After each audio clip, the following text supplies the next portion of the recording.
Hi guys, welcome to my channel. నేను boil చేస్తున్నాను cucumber మన ప్లెక్కో ఫిష్కి ఫీడ్ చేసేదానికి.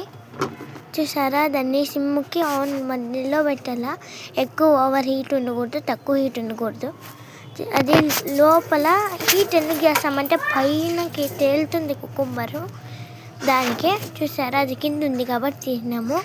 ఇంకా కోల్డ్ వాటర్లో వేయాలి కాబట్టి నార్మల్ ఒక వాటర్ ఒక గ్లాస్లో తీసుకున్నాను.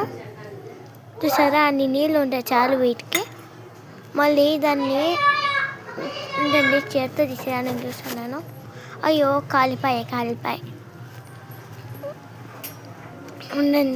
ఉండండి ఇంకా చూద్దాము ఎట్లా తీద్దామని స్పూన్తో తీస్తాను.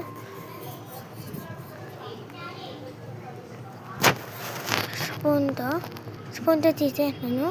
ఇంకా వాటిని డైరెక్ట్ వాటర్లో వేసి స్క్వీజ్ చేయాలంటే లోపల ఎయిర్ బబుల్స్ ఉంటాయి. అప్పుడు బాగా నీట్గా స్క్వీజ్ చేయాలా. గట్టిగా ఎట్లా అది మళ్ళీ చూడండి. ఇప్పుడు కిందకి వెళ్ళిపోయింది కాబట్టి ఇంకెత్తుకొని మన ఫిష్ ట్యాంక్లో వేసేసేది. ఓపెన్ చేసి లోపల వేసేసేది.